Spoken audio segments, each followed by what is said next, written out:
From the top of Lookout Mountain, you can see relics of past confrontations.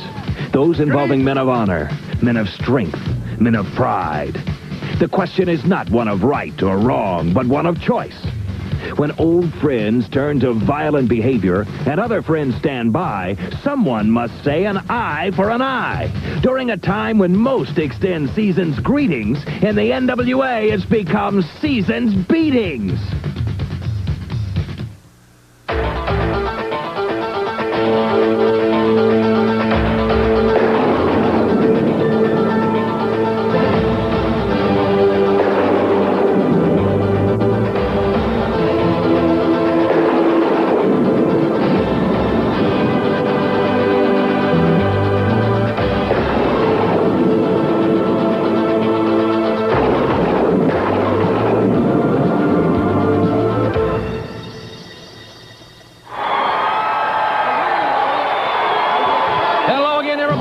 Welcome to Superstation TBS. We are live coming to you from the UTC Arena in Chattanooga, Tennessee. It's season's beatings, Class of Champions 4. And what a night of wrestling excitement we're going to see. The finals of the United States Tag Team Tournament. The Fantastics meeting Hot Stuff Eddie Gilbert and Ron Simmons. You'll see Dr. Death and the Italian Stallion. Plus Ivan Koloff and Paul Jones in the handicap match. The big battle, Dusty Rhodes and Road Warrior Animal, one-on-one. Plus the Midnight Express with Jim Cornette will take on Ric Flair and Barry Windham. What a night it's going to be, live from the UTC Arena.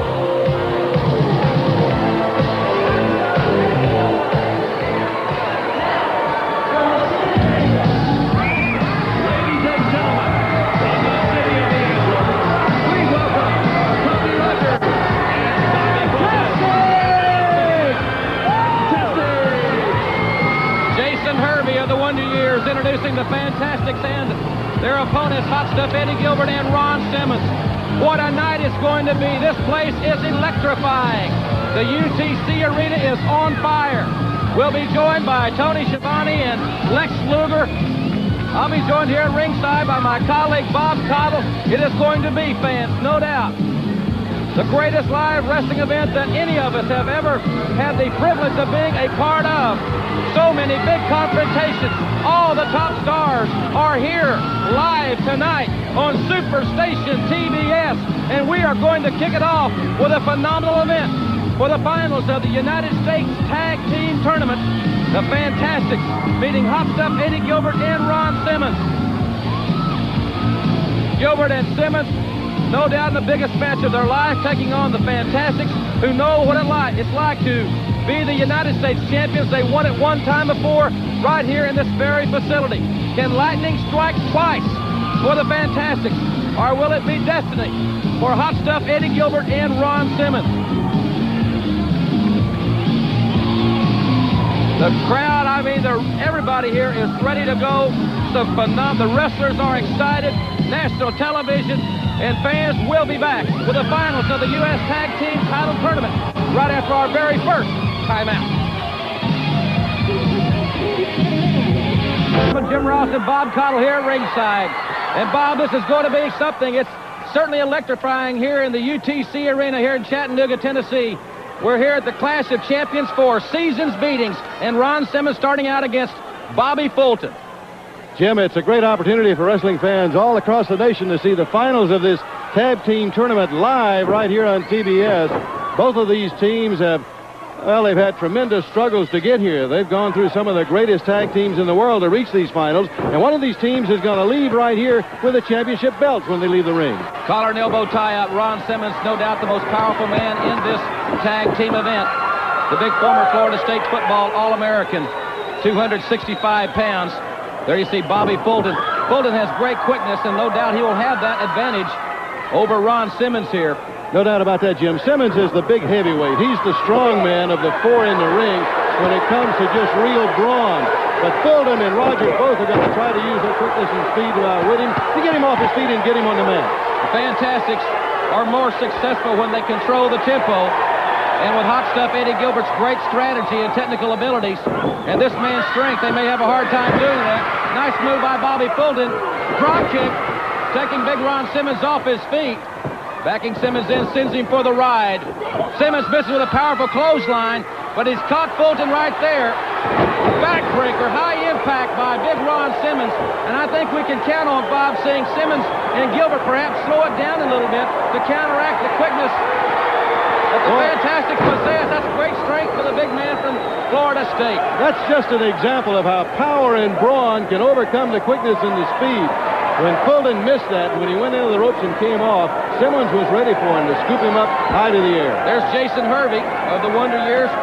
That's and his young lady with him on his arm. Jason, a big wrestling fan, a tremendous fan of the National Wrestling Alliance, and especially a big fan of the Fantastics here at ringside.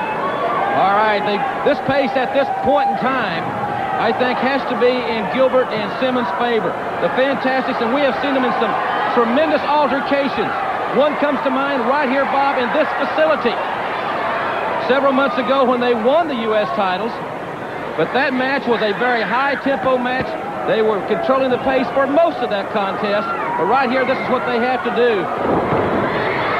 That was a great move right there on the part of Fulton to make that tag, and it's good to get the fresh man in. Let's see now what Rogers can do with the big man. Nice drop kick by Tommy Rogers. What a phenomenal crowd we have here tonight. Quickness. Rogers is one of the quickest athletes in the NWA. Nice side headlock. He's back. Excuse me, Jim. He and Fulton both have such great athletic ability. They can get around that ring, and the moves they can put on you sometimes catch you by surprise. Now hot stuff Eddie Gilbert in there. I think he and Fulton and Rogers match up very favorably. Hot stuff Eddie Gilbert. A very interesting shot from overhead. We are coming to you, of course, live. If you've just joined us here on Superstation TBS, this is the Clash of Champions 4 Seasons Beatings.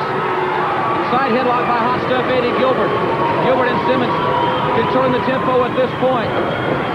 Nice football tackle by hot stuff Eddie Gilbert, the Lexington, Tennessee native, showing great quickness. Nice hip lock, goes right back to the ropes, but he misses the elbow.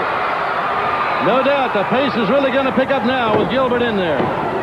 6 times referee of the year, Tommy Young assigned this very important contest. There's a great shot taking you right inside the ring. Nice arm bar. Gilbert's had some problems with his arm. Not 100%, but mentally he is really fired up. He and Ron Simmons. Gilbert trying to get Fulton over. The legs. Helped get him over, but he couldn't hold him down. Hot stuff Eddie Gilbert. One of the most controversial figures in the sport in recent years. Tells you a little bit of why it was called hot stuff right there, as he had to do a little strutting around the ring. Gilbert outfought there, one move. Bobby Fulton, another veteran.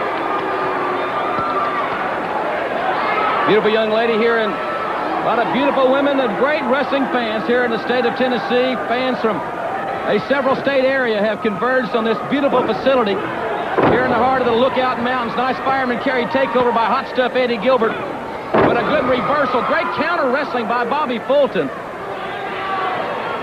If you say that one thing has got to work in the favor of one of the teams, Jim, it would have to be in Fulton and Rogers' favor that they have wrestled together much longer than has the team of Simmons and Gilbert. And as you know, and all the wrestling fans really know, that means a great deal in tag team wrestling, getting to know each other and working so well together. The Fantastics, I think, from the outset of this tournament were considered at least the co-favorite in this tournament. They have great experience. They know what it's like to wear the United States Tag Team Championship crown. We do agree with that sign wholeheartedly. Head scissor by hot stuff Eddie Gilbert. And remember, we talked about the tempo in the match. I had the opportunity to talk to all 4 of the participants in this match before he went on the air. And Eddie Gilbert was very candid in saying that we have to slow it down and we have to control the tempo. His partner, Ron Simmons, is the least experienced. Obviously, as I mentioned, the strongest man in the match, but he is the least experienced. And they want a compatible pace that Simmons can really function in. Nice move, inside cradle by Bobby Fulton. That was a near fall there, Bob, a 2 count. Great block by Fulton when he came off. He was thinking ahead of Gilbert, and he knew just exactly what Gilbert was going to try to do, and it was a beautiful block. Now as they stand toe-to-toe, we got a shoving match going. The painted face, yes, the Stinger is in the facility. I'll be talking with him later in the hour. The Road Warriors, of course, Road Warrior Animal and Dusty Rhodes, live right here tonight. I'll tell you, Tippers, I think we can expect Tippers to flare because there's a lot of stress, a lot of pressure on these athletes, Bob, because the United States Tag Team Championship is really one of those prestigious tag team titles in the sport today. Right next to the World Tag Team Championship. A lot is on the line. When that championship belt is on the line, it means money in the pocket of these athletes. And after all, they're professionals. And that's what they're in the ring for, and that's the money. Ron Simmons will, I know from talking with him, as I mentioned, will like to use his strength, this hammer lock. Watch out. Simmons, now there's a mark of an inexperienced athlete. The experienced Bobby Fulton maneuvered Ron Simmons, and Fulton, even though he's a little bit smaller, really used his leverage right there to free himself from the maneuver. Ron Simmons can make a normal move in another inside cradle-type maneuver and the quickness of Bobby Fulton, and Ron Simmons knows that he has got to be aware of this. He needs to get where he can use some power, Bob, and as I mentioned, the hammer lock may be very simplistic in the minds of many, but with the strength of Ron Simmons, he can turn it into a very painful maneuver. Well, again, right there, that's an example of it. He had Rogers on the mat, but he couldn't keep him down there. The quickness again of Rogers, he managed to kick out, get to his feet ahead of Simmons, and he just couldn't hold him to the mat. Collar and elbow tie-up. Ron Simmons now back in the side headlock. Fulton steps in, Rogers, stepping in. Leverage is such a very important part of this match. Jim, I think one thing we might point out to all the wrestling fans, too, as the match continues and progresses, and the longer it goes, good block right there by Simmons, but as longer as it goes, that's where the strength and the power ought to begin to overcome that quickness and that speed. Rogers going up top, high risk here, he missed the elbow. Ron Simmons now back on his feet down in the football stance. There he goes. Boy, a lot of power there. Man, he exploded out of the blocks. Rogers in the ropes. Simmons had his jersey retired this year from Florida State. He finished 8th in the Heisman Trophy balloting his senior year, and no defensive lineman has finished that high since Ron Simmons graduated from Bobby Bowden's Florida State Seminoles. For the first time now during the match, we got an athlete in trouble, as Rogers is in bad trouble now. He might have been pinned earlier if he hadn't been close to the ropes. 10 minutes have expired. 20 minutes remain.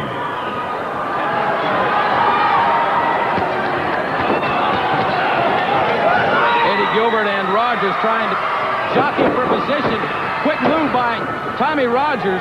But Eddie Gilbert, I'll tell you what, I'll put his quickness up against anybody's. Showing you a lot of speed and very good quickness in there and agility on the part of Gilbert. Nice chain wrestling by Hot Stuff Eddie Gilbert. Trying to utilize, he did a single leg pickup, but he held on to the hammer lock. Half Nelson, he's got the left arm in a half Nelson position. The difference, obviously, there's several differences in pro and amateur wrestling, but we would have had a winner in amateur wrestling. It only takes a 1 count. Just get the shoulders to the mat. You don't have to hold them there for any length of time. As you say, the 1 count, we'd have had it several times. And again, they work close to the ropes. I think Rogers needs to get to the corner. He needs to make a tag and get a fresh man in right now. Rogers trying to position Gilbert for looks like a snap mare. Rogers is so acrobatic and great quickness. A run over the top of Eddie Gilbert. Arm drag takedown, and Bob, I guess he heard you because he just made the tag. And Fulton with a drop kick on Eddie Gilbert follows it up with an arm drag. We talked about Eddie Gilbert. If he has any chink in his arm or any Achilles heel, it might be his elbow because he's had an injured arm. Fulton came in, and when he came into the ring, he tried to turn it up a notch, too. Lateral press, Gilbert getting his left shoulder up. Nice bridge by Eddie Gilbert, showing great strength. Fireman carry takeover, good basic amateur move, and both men back on their feet. And just by the look in their eyes, I'm thinking Tippers are beginning to flare here somewhat. Oh, you can see the sparks fly. They look each other right in the eye. They stand toe-to-toe, nose-to-nose. That again shows you just how much is riding on this match. Collar and elbow, they're trying to get an advantage. Gilbert shoving Fulton. Fulton retaliating. We might deteriorate to a brawl here now, the way they're looking at each other, and the way they're going at it. Considering we're here on Superstation TBS, live here on the Fall Brawl, obviously a great deal of pressure and a great deal can be gained, not just monetarily, but in stature by winning these titles. Big Ron Simmons now. Let's see if he can use his power. What an impressive athlete, Bob. He's going to try to get his weight on Fulton as much as possible. Make Fulton carry that weight around as much as he can, again, to try to wear him down, try to slow him down. And right now, Simmons is doing a good job of that. My conversation with the Florida State Sports Information Office told me that Simmons he was the #1 priority on their list. But there's an overzealous Ron Simmons that made a mistake. Now we'll see if the Fantastics can capitalize on this error. Simmons, very enthusiastic, was going to deliver that big shoulder block. And now the Fantastics are showing us that they are indeed tag team specialists. And I emphasize the word team. One mistake, and it only takes one just like that, and it can all be over. And Simmons, well, it all turned around, and now he's the one on the mat, and he's the one that's in trouble. Tag made, and they're right in their corner. Well, these guys always have a great tag ratio. If you go back and look at videotape, you'll find that the Fantastics will tag sometimes 2 and 3 times as much as their opponents. And they're not just tags for the sake of tagging. They have a tremendous rhyme and reason for their tagging. They're great strategists. Each man wrestles differently in the ring. You keep a different man coming in. You keep the other opponent off his feet. He doesn't exactly know what to look for each time the different man comes in. They're great at that. Rogers with great quickness, causing Simmons to miss the elbow, and now right back with a lightning arm drag. Buries that knee into the bicep, and a rather large bicep, trying to knot it up, give it a Charlie horse-like effect. It's obvious they're trying to lessen the upper body effectiveness of Ron Simmons here by working on that arm and continually working on it. Simmons' greatest attribute in this match is his phenomenal strength, his power, and 1 or 2 big power moves by Ron Simmons. Well, Bobby Fulton coming around the bend here. 15 minutes have expired. 15 minutes remain. Gilbert's not in the corner, and Simmons is stretching back, trying to reach to him, trying to get a tag. There's a good look at the youngster, Tommy Rogers, 27 years old, native of the great state of Florida. He and his partner, Bobby, are now from the City of the Angels. Big elbow, there's a power, and a nice tag, smart tag by Ron Simmons. Now let's see what Gilbert can do. He ought to turn it up a notch now. There's no doubt that Rogers has got to be a little tired. He's taking some heavy blows. Ooh, I thought we was going to have a pin. Perfectly executed neck breaker by Hot Stuff Eddie Gilbert. That's a great shot there, Jim. Vertical suplex, and Gilbert may nail it. Lateral press, Gilbert neglected to grapevine the leg. Consequently, Rogers was able to use both legs in the kick out. Gilbert couldn't hold him down. And as the match progresses, too, fans, conditioning is going to play an important factor here. Which one is the better conditioned athlete? Which one is going to be able to outlast the other? Reversal and a suplex. Rogers stepped in very deeply. And a suplex on Hot Stuff Eddie Gilbert. Rogers makes a very timely tag, but so does Hot Stuff Eddie Gilbert. And the fresh men, Simmons and Fulton, are back in the ring. Just as soon as Simmons got in, Fulton put the brakes on and stopped as he was charging in that corner. He's got respect for this big, strong man. Oh, he better have, I'll tell you that. What a phenomenal athlete he is. And Fulton, well, that's bench press strength there. Simmons has over 500-pound bench press strength, and he just pushed Fulton right off of him. And Fulton now with a reverse chin lock. Fantastic. I think, Bob, the momentum has changed 2 or 3 times this match, for that matter. But right now, I think the Fantastics do have the advantage. Well, he made a tag. He gave him an opportunity for a little double team on Simmons. Another quick try to pin. Remember, fans, you're watching us live from the University of Tennessee at Chattanooga Arena. The finals of the United States Tag Team Title Tournament. Near fall, a count of 2. Simmons kicks out of it. Rogers trying to mount some offense, but Big Ron just bullies Rogers back into the corner. And Rogers is in the wrong corner, too, now. Simmons, yes, he makes the tag. And now Gilbert knows that the tide has definitely turned here. With a gold on the line, the United States Tag Team Championship will go to the winner of this one. Atomic drop, and that'll send you to the chiropractor. He had him high into the air, and he got a lot of power behind that one. Gilbert following it up. That's great strategy. A couple of knees to the small of the back of Tommy Rogers. And Rogers is a long way away from his corner.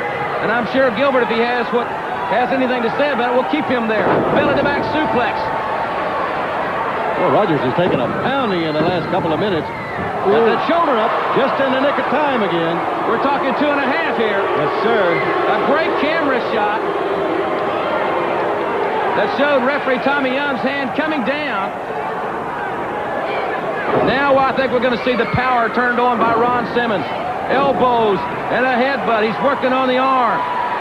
Putting a lot of pressure on Tommy Rogers. I'm sure Simmons would like to maneuver Rogers back at least to the center of the ring. He's got him out in the center now, and he's a long way from a tag. He's got the pressure on that arm, and Rogers is feeling it. Up on his tiptoes, trying to get some extra leverage. And Simmons staying right with it now. Back into the corner, Tommy Young will call for the break. I feel confident we'll get a clean break. And Simmons adding a little extracurricular there.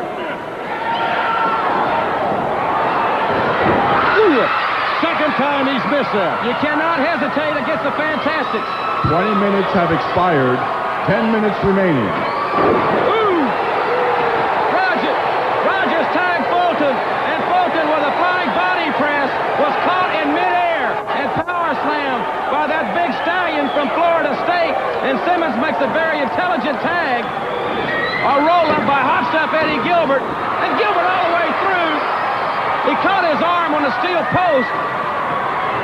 He's holding his arm, Bob, and we were talking about that. That's the injured arm, the one that has given him so much trouble that he had taped and wrapped before he hit it into that post, and this could be a turning point in the match right here. Gilbert knocked off.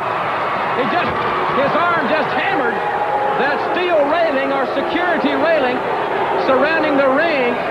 And so once on the steel post and now on that railing, Gilbert has really felt it here. He's got his elbow padded. His partner Simmons is down there trying to give him a little help and get him to his feet. Simmons showing a lot of concern too right here about Gilbert. Remember, this is winner take all right here. I'm sure that obviously they do quite obviously know the stipulations in this match. There must be a winner in this one, and Gilbert is showing a tremendous amount of guts. He can't even, he can barely even, he's holding that arm at his side, Bob. Shaking his head yes to the referee that he can continue, but the arm at this stage, it appears to be useless, just hanging at his side, up against his side. I've known this kid a long time, Bob. He's a second-generation wrestler from Lexington, Tennessee. He's got that great Tennessee volunteer fighting spirit. He's not going to quit, I'll tell you that. And Rogers is hesitant. He doesn't really know whether to go in and attack him or what to do.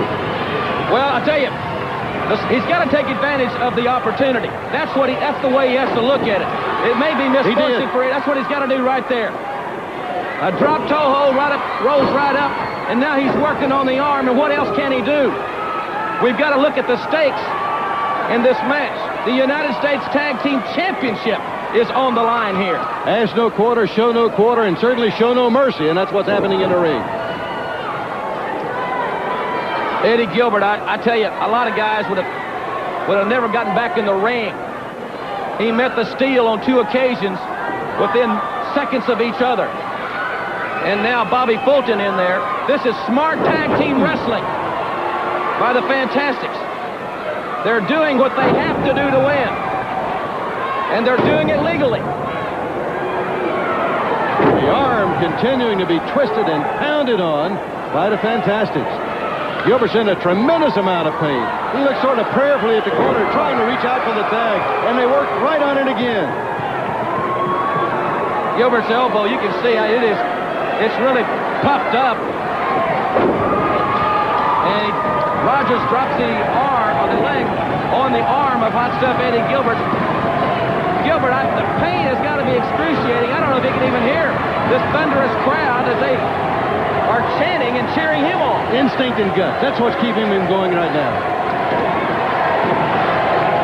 He can barely get his other arm up. This kid is in a tremendous amount of pain. But look at him fight. Tag made. Gilbert's close to his corner, but Fulton quickly cuts him off from making the tag. We can hear referee Tommy Young saying, you want to give it up, it's up to you. And Gilbert's saying no. Look at him shake his head. I think the Fantastics are about to smell the roses here, Jim. They feel that it's awfully close now, the condition they've got Gilbert in. Well, I'll say this with the Fantastics. They have showed great sportsmanship and character. They've done it all by the rules. And right there, using the legs in an Indian deathlock type situation on the arm of Eddie Gilbert, and Gilbert's arm is getting larger, his elbow getting larger by the moment. His face is contorted with pain. Well, they haven't let up on that arm. Since they heard it, they've been right to the arm every single time they've been in the ring. That's what they went after. And that's smart wrestling. You can't get away from that. The pain on this young man has got to be excruciating. Remember, he realizes that this right here on national television, on Superstation TBS, for the very coveted United States Tag Team Championship, the long, grueling tournament culminates right here. The Clash of Champions 4 season speeding. Gilbert fighting his way out. He's rolled Rogers into a penny predicament. Can you believe that? Unbelievable. He could get to his feet. He got Rogers' shoulders to the mat for a count of 2 before Rogers was able to counter. He's still a long way from a tag, though. Nice drop toe hold there, and a tag made by Tommy Rogers.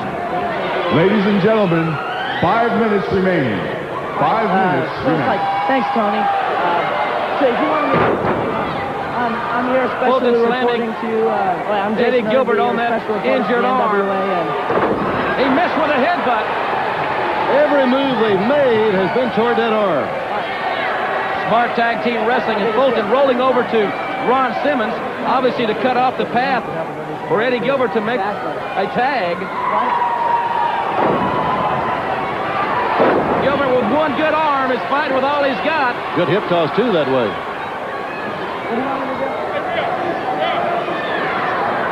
Boys, Tommy Rogers has really wrenched in that hammer lock. Gilbert's arm is turning black and blue, fans.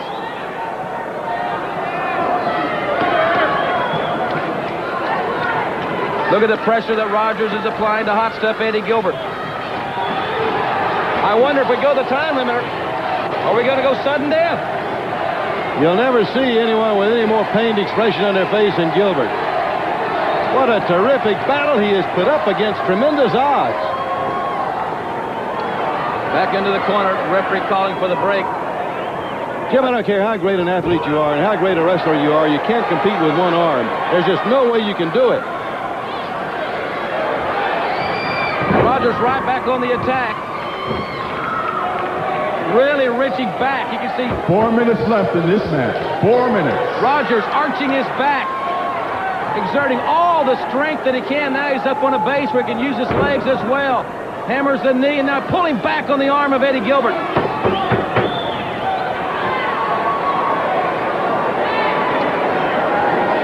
Boy, I'll tell you what, you talk about picking out one body part after Gilbert hit the post and then the railing. But Gilbert's so resourceful, is still wrestling. He is still fighting these men. It's taken so much out of him. Every time he's able to break it and tries to get to his feet, he's just not quick enough to get over for the tag. They're back on the attack before he can get close. He's going to make another effort here. He's trying to get over to make the tag. And Fulton is the legal man. He did make the tags. Gilbert falls right out here on the concrete floor right by us. 2 minutes remain in this 30-minute time limit. 2 minutes. Fulton, he rolled him in right, Bob. He didn't rough him up. He rolled him in. Good sportsmanship by Bobby Fulton. But I think that was a right hand. Fulton wants him in the ring. That's where they want to pin him. They want those championships. Good move by Gilbert. A hot shot. Fulton came in, and Gilbert nailed Bobby Fulton with a hot shot. 1 minute remaining. But I don't 1 minute. Gilbert has enough stamina left. He needs to make the tag here. We're inside 1 minute. Jockeying for position. Oh, Gilbert his arm just hit the post for the third time. Fulton's got him rolled up. And we've got new United States Tag Team Champions. You got to say it was not a smart move on the part of Eddie Gilbert. When he broke free, he could have made a tag. Bob, there's so much pain going through this kid. Eddie Gilbert showed us that he has got tremendous intestinal fortitude. And the Fantastics once again come to the UTC Arena here in Chattanooga, and they walk away with the United States Tag Team Championship. We'll take another look. Gilbert had utilized a hot shot out of desperation, but here comes perhaps the biggest mistake of the night. Gilbert went to deliver a big shoulder block. Fulton moved out of the way, and Gilbert hit the steel post. He met the steel for the third time, and Fulton cradles him up. 1, 2, and 3, and we have new United States Tag Team Champions. Ladies and Tommy gentlemen, your Rogers winners and Bobby by a Fulton. pinfall from the City of Angels, Tommy Rogers, Bobby Fulton, the Fantastic. Well, I'll tell you something, fans. It was a tremendous tag team event. They go within 30 seconds, Bob. Right. Going 30 minutes here, and we've got to hand it to Ron Simmons and Eddie Gilbert. A gallant fight, especially on Gilbert's part. But the Fantastics, this arena must be lucky for those guys. And it was a great win for them. What a combination they are, and what a great team. As you say, United States Tag Team Champions, again, over a tremendous team, going through all of the competition they had to go through in the tournament to get there. And again, now here we are champions. All right, fans, we're going to have more exciting action. Dr. Death and the Italian Stallion coming up in just a few moments.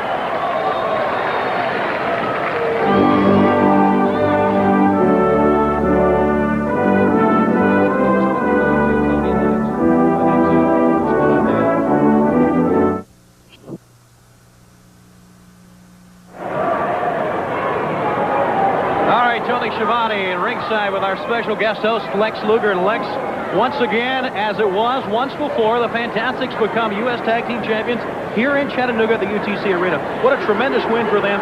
And in the same breath, hot stuff Eddie Gilbert. What a tremendous effort for this young man, even with that injured arm. Well, Tony, you know, if that's any indication of intensity, the kind of match we see tonight, boy, better hold on to your seats.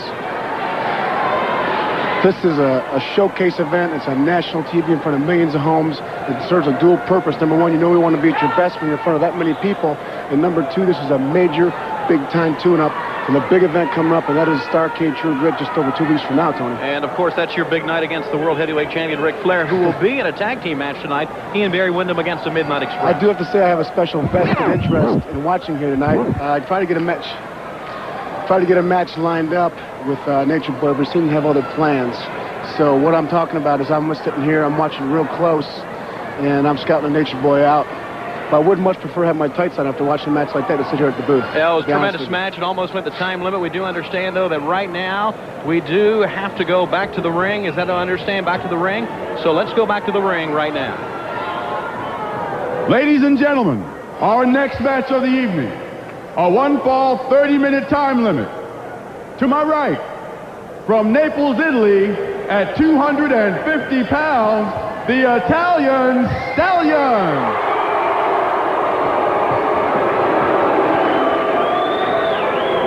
And his opponent, the newest member of the varsity club, weighing in at 280 pounds, from Oklahoma, Dr. Death, Steve Williams.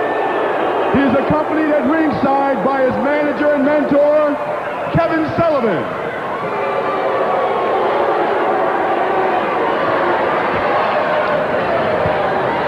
And champ champion, Mike Rotunda.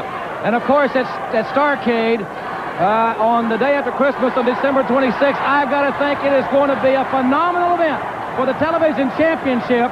These fans here are cheering for Rick Steiner, and everybody says, well, Steiner's not too smart, but he's not going to be the one that's 40 feet up in the air. He's not so stupid. I'll tell you what about being stupid. Stupid Steiner is so stupid. How stupid is he, Michael? He's stupid enough to think that he's going to take the title from me, Kevin. Is he a moron or what? Rick Steiner is so dumb, Michael. How dumb is he, Kevin? He's so dumb that he thinks incarcerating me 40 feet in the air is going to keep me from doing anything. Wasn't Houdini your cousin? You know he was, Michael, and the other thing is this. Rick Steiner, I've been incarcerated many times, and I've always escaped. Michael, tell him what's going to happen to Bubble Brain. Steiner, first of all, you're a Michigan graduate. That doesn't leave you with much right there. Second of all, you got to face a Syracuse University graduate, my friend. In Starrcade, you think you can get the job done? Well, I'm leaving with this, Steiner, at all costs, my friend. All right, gentlemen, whatever will happen the day after Christmas. What a battle for the television championship. We'll see the newest member of the Varsity Club in action in just a moment.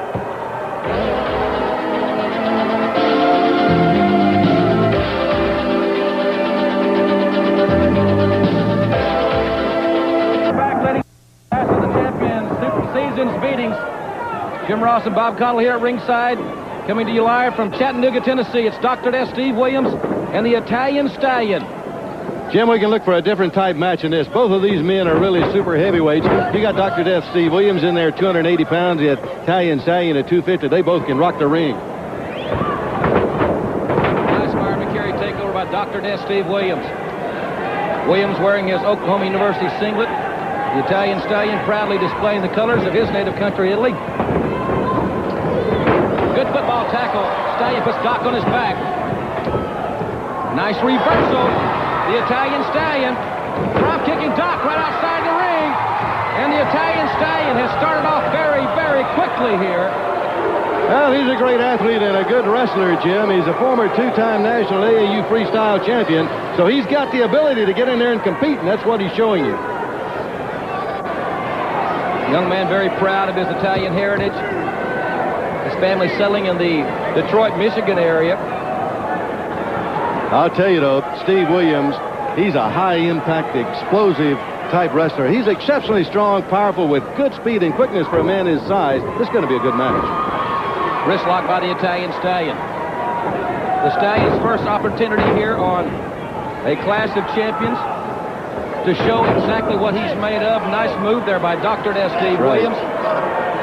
Well, he's one of the newer breed of wrestlers, Jim, and they're having a big impact on the NWA. That's the outstanding college athlete, and that move he just put on the Stallion right there again shows you the experience that he had and some of the amateur athletic ability that goes along with it.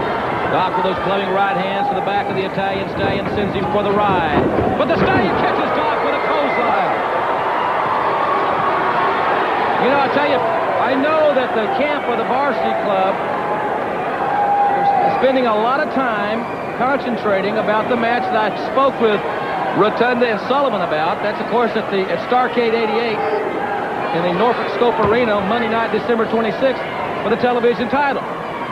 We wonder that with so much focusing done on that match, Bob, could Dr. Death have come into this event somewhat overconfident and not giving the Italian Stallion his rightful due?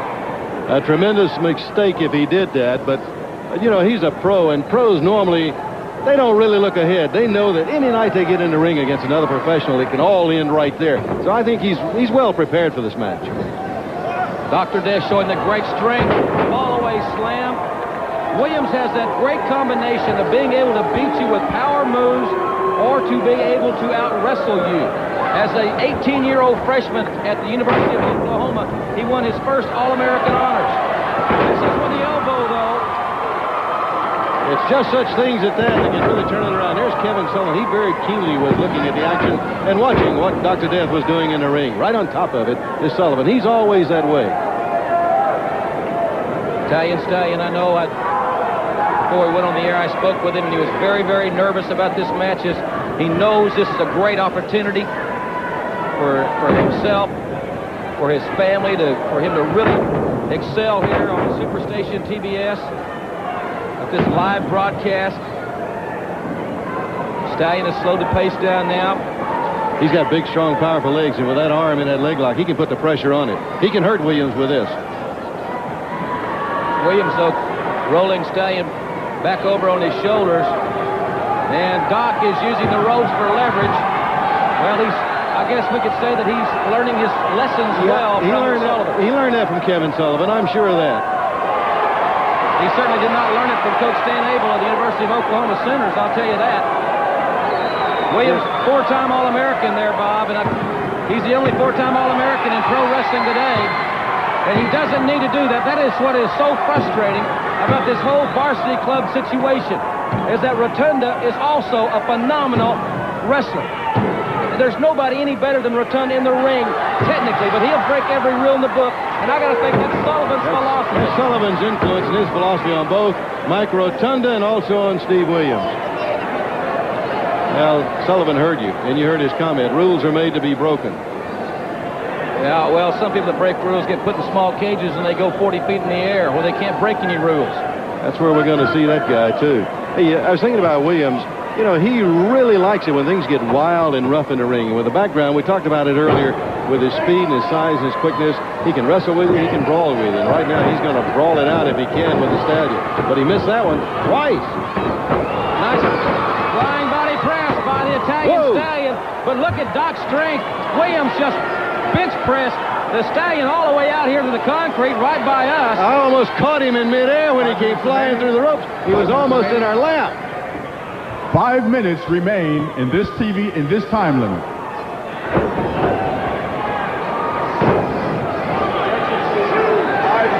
Expired. 25 minutes remain. I tell you, Dr. Death's face will tell a big story in this match. He is a nasty individual. When motivated, he can be bad, and now Sullivan says rules are made to be broken. There's Sullivan. And so are noses, as far as he's concerned, and ribs, and arms. And I want to tell you something. He's got one of the most physically intimidating men walking the face of the earth in the squared circuit. Dr. Death is... Well, I'll tell you something. I think a lot of wrestling fans would agree that Williams is as tough as they come. When you're as big and you're as strong and you're as powerful as that guy, you can do most anything you want to. Doc planting both feet into the solar plexus of the Italian Stallion. And now Doc follows him outside. Williams will look at Williams taunt the Italian Stallion. That's the extra dimension that Kevin Sullivan has added to the arsenal of Dr. Death Steve Williams. He's made him an awesome individual. Well, I'm a firm believer in positive motivation, but this is destructive motivation. And look at Williams hammering the Stallion. They could both be counted out here. Teddy Long, another one of the fine officials here in the NWA, assigned this one as the fans look on here from the UTC Arena. We are coming to you live from Chattanooga, Tennessee. And remember, fans, still to come, the big handicap match involving Ivan Koloff and Paul Jones, Road Warrior Animal and Dusty Rhodes, and the Tag Team Supreme, the Midnight Express with Jim Cornette, meeting Ric Flair and Barry Windham, all right here tonight live on the Superstation. And look at this strength. 250. By kicking out, he's fighting back. The young kid originally from Naples, Italy, showing a lot of fire and a lot of heart here. This kid really wants to succeed here in the NWA, but he is in there with a monster. In the opening moments of the match, the Stallion had a lot of it going his way, but as Dr. Death warmed up, he's really turned it around, and it's been the Stallion who's been in trouble in the last several minutes.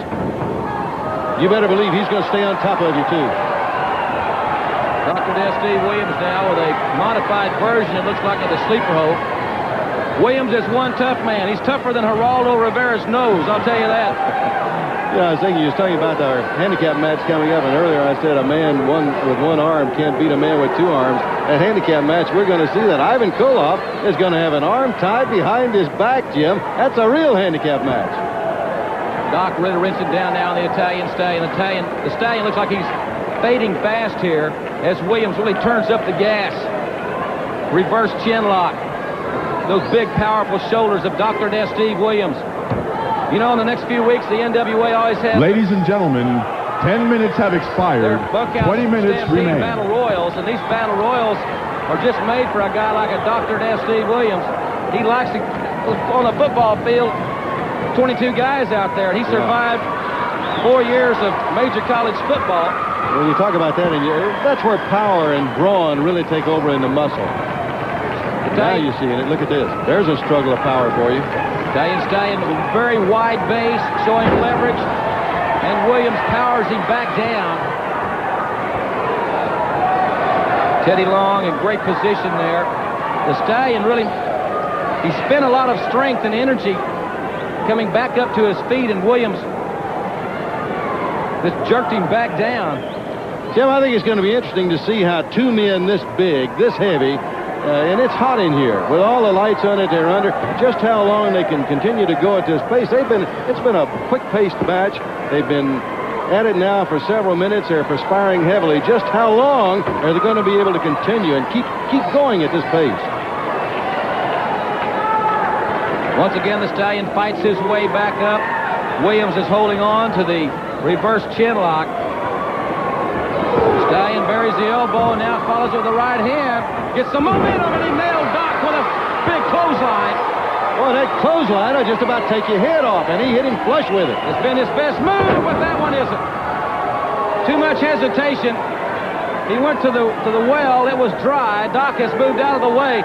Williams has got great quickness for a 280-pounder.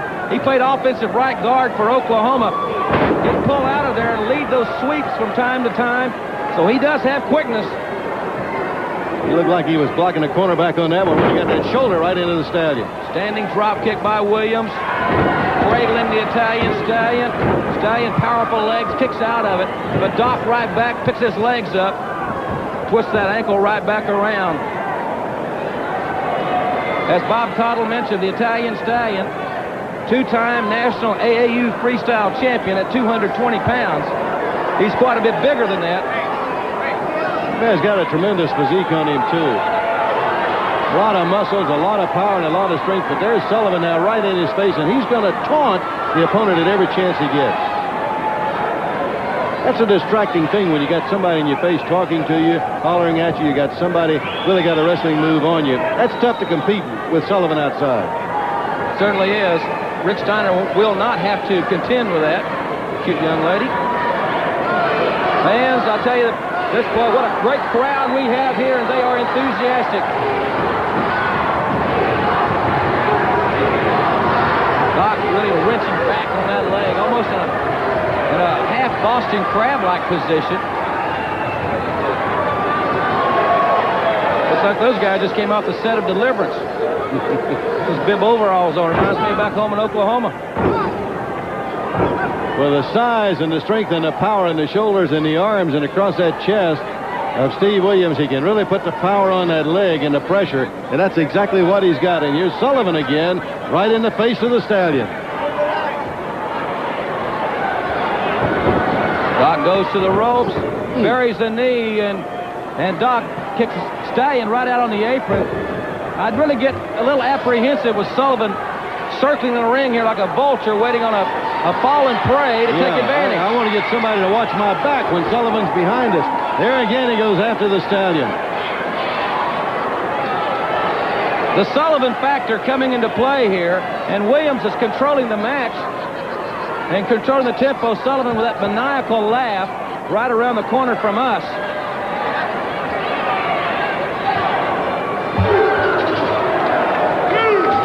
Double accidental blow by Dr. Death Steve Williams. The Stallion now is in danger of really being hurt and counted out. They've got him in bad shape outside of the ring. Williams has landed a heavy blows. That one off of the apron, all the way from the apron with all of that weight behind it. Now he's going to put him back to the ring. Well, the Stallion is going to show some fight. I want to tell you something. This kid, he came here to wrestle. He came here to win. And that is a great attitude. They may say, well, what else? Why else would he come here? But he came here to take it right to Dr. Death, and that's what he's doing right here. And the crowd in the arena loves it. Inverted atomic drop by the doctor. A doctor of pain, agony, and blues.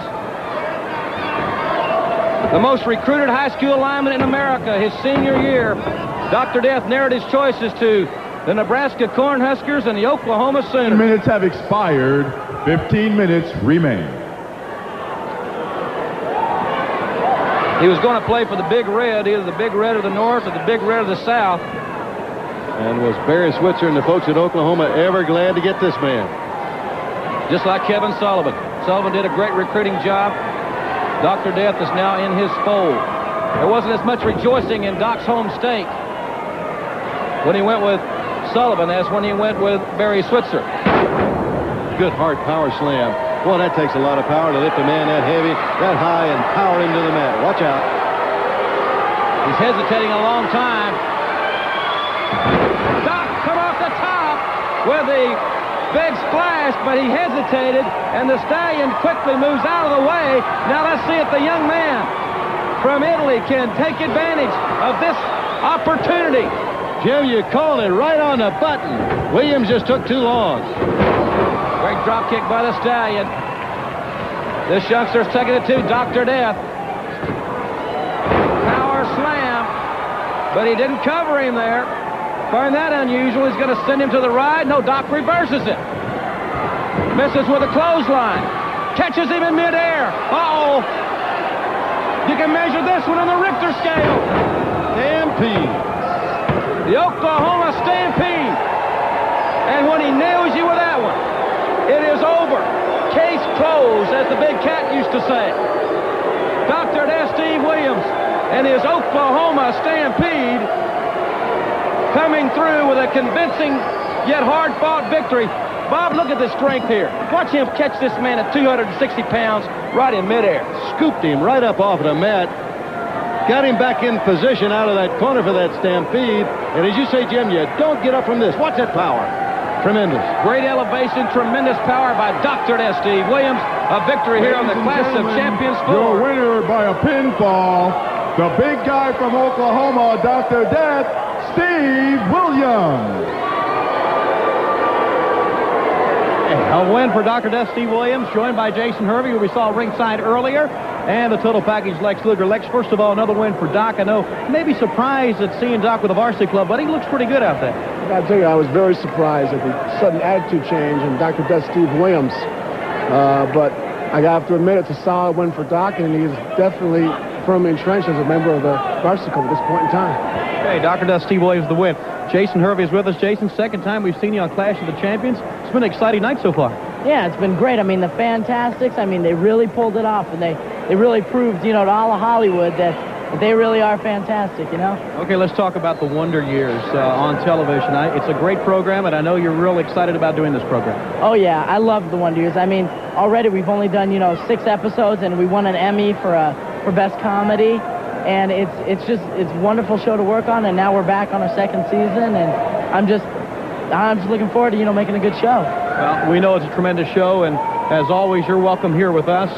The Wonder Years with Jason Hervey. And Jason, I know you're very busy, but coming up, as you know, during the Christmas weekend is Starrcade 88. That's the big one. That's right, and I made it a special point that I am not doing anything so I could be up in Virginia for Starrcade. I mean, I cannot miss that. Okay. I really can't. Okay, we look forward to seeing you at Starrcade. This man, Lex Luger, to our right, has a big match, as you know, against the World Heavyweight Champion, Ric Flair. And we have many more big matches still to come right here on the Clash of the Champions. Season's beatings. Coming up next, though, Magnum TA with a very surprise guest. And we'll talk with Magnum right after this timeout.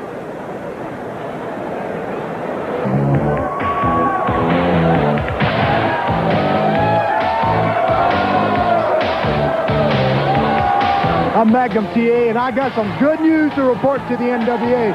Longtime Paul Jones been strutting around here. Now he's run Nikita Koloff out of professional wrestling, but there's a man coming in, the Junkyard Dog, 6'4", 325 romping, stomping pounds, that's come here to take care of business. You know, man, I was on my way to North Kakalaka, by the way of South Kakalaka, Virginia, and all those places, and my telephone left the room, and they said, "Dog, everybody needs a bone to Joe." And Tolo said, "Dog, I need some help." and I took my hat off, and I told my wife, I'm on my way to the NWA. So I'm 6'4", 325 pounds. I'm nothing but twisted steel and no sex appeal. But I'm going to tell you something, baby. It's not recess time, so I'm not here to play. I'm here to natural stay. You're going to get your chance December 26th, Starrcade 1988. You and Ivan Koloff going up against the Russian Assassins, and a very special stipulation, because when you put them down, the Russian Assassins got to unmask, and Paul Jones will be forced into retirement. Paul Jones ain't nothing but the devil. And I'm the only man that stepped in the devil's door, kicked the door down, and I made his natural mama frown. So, Paul Jones, if you want to mess around, and like I told you, time and time again, every dog needs a bone to chew on, and I found myself a bone. But that's it. The JYD found himself a bone. He's going to take care of business the Junkyard Dog's way. Let's go back to ringside right now with Jim Ross. Thanks very much, Magnum TA. It's great to see the Junkyard Dog back. Fans, we have so much more to come. That big handicap match we've been talking about, plus a tag team match, the Midnight Express versus Ric Flair and Barry Windham, and The Collision. Road Warrior Animal and the American Dream, Dusty Rhodes, will get it on live right here tonight as we're coming to you live on Clash of Champions 4 Seasons Beatings. It's going to be phenomenal. Don't go away. So much more great action right here tonight. Remember, Rhodes is here. Animal is here. They're going to hook it up right here in the squared circle. And as we said, fans, there you see it right there. The altercation that started it all. Dusty Rhodes is here for revenge, an eye for an eye. It's going to happen tonight, an eye for an eye. Rhodes wants revenge. It will be physical, and we'll have that and much more in just a moment. Available live on pay-per-view in the comfort of your own home. Starrcade 88 True Grit. Call now to be a part of the rich tradition that is Starrcade.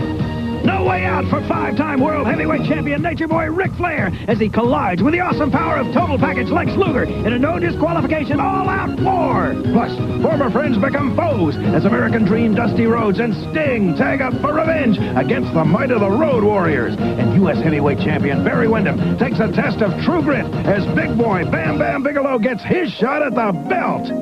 NWA wrestling will never be the same, and you're going to see it all. The Midnight Express's fight for supremacy. The Russian Assassins put up their identity at Paul Jones' job against the fight of Ivan Koloff and the Junkyard Dog. Plus, the Fantastics, Hot Stuff Eddie Gilbert, Ron Simmons, and an explosive Rick Steiner-Mike Rotundo battle for the World Television title. Spend your holidays with the best in professional wrestling, live from Norfolk, Virginia, and only on pay-per-view.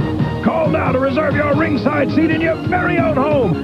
Starrcade 88. True Grit. 3 full hours of action, strength, and power. Don't miss it. Call your local cable operator before Friday, December 23rd. Don't miss out on this great event due to holiday vacation.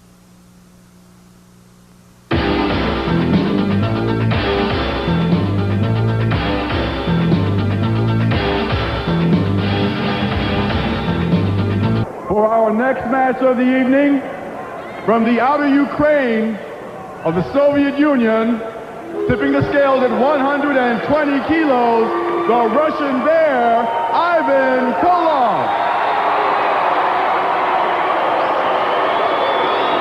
His opponent from Houston, Texas, weighing in at 240 pounds, Mr. Paul Jones. This is a one-fall handicap match in which Ivan Koloff will wrestle with one hand tied behind his back. All right, you know, as you grow up as a youngster, you hear, I can whip you with one hand tied behind. Yeah, how many times have you said that? A number of times, I'm sure. I've never said that. We're going to see if that can truly happen right here. You know, I was thinking as they were getting into the ring, Jim, you know, a lot of times you say this is a grudge match or something of that nature. This is much more than that. This is no grudge. These guys are mortal enemies. Once friends, Paul Jones had Ivan Koloff in his camp, and you know, sometimes when friends fall out and friends disagree, they become the worst type enemies, and that's what you've got here. And that's why, really, Koloff agreed to such a match. I don't think he should have done that. I don't think you should tie your hand behind your back against anybody, much less somebody like Paul Jones. But that's the only way that Jones would get in the ring with Ivan Koloff, is for Ivan to tie that one hand behind him. I'll tell you one thing. At Starrcade, Ivan's got a big, bad 325-pounder as his partner. There'll be nobody with their hands tied behind their backs. They'll just be man on man. I mean, big man on big man. Big man on big man, and he's the meanest dog in a lot, and that's the Junkyard. You know, the way that rope's around Ivan's across his shoulder and over to his arm, that almost could develop into something you could choke the man with. Ivan taking Jones right down, and Paul Jones looks to be very fit for a manager, but I don't know if he is in tip-top wrestling shape or not. I think you're 100% right. There's no doubt. Jones is over the hill as far as a wrestler goes, but he developed into becoming a great manager. And, you know, Jim, over the years, he has had the meanest, roughest, toughest. He's put the money on the line. He's went out, he's paid, he's bought them, and he's brought them in. Single leg pickup by Ivan Koloff.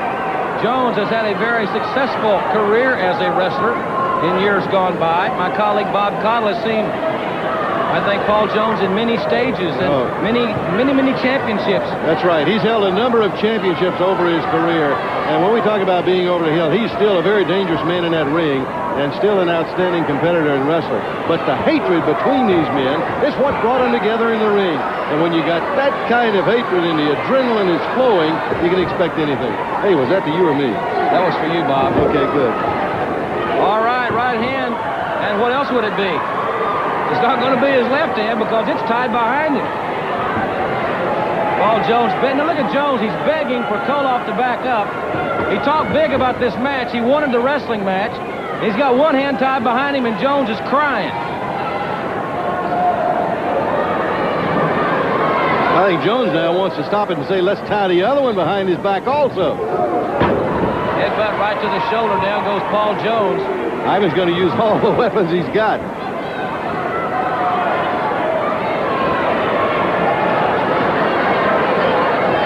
Pretty long. I tell you, I hate to be officiated a lot of things in my time, Bob. I don't think I've ever officiated a wrestling match with one guy having an arm tied behind it.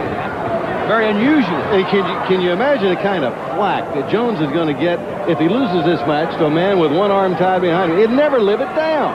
How are you going to live down a thing like that? A locking hand, I said, singularly. Headbutt.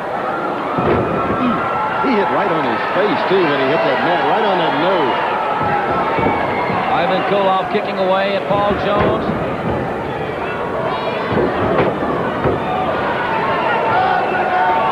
Picking Jones up right by the hair. Handful of hair, and you can do a lot with that. Taking him right to the corners. Ramming his head into the top turnbuckle. And now, well, it looks like he's going to go full circle here. Turnbuckle to turnbuckle to turnbuckle, and here we come. Look at Jones begging Ivan not to hurt him.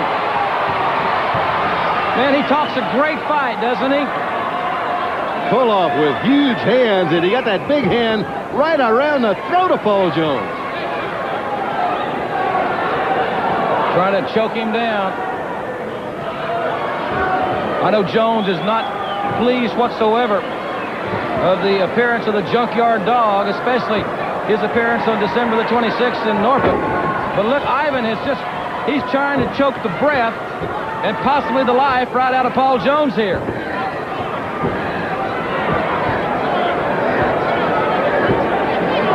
We talked about the hatred between these two, and I think it's very evident the way they're going at each other in the ring. Remember, fans, still to come here on our live broadcast of Clash of Champions 4.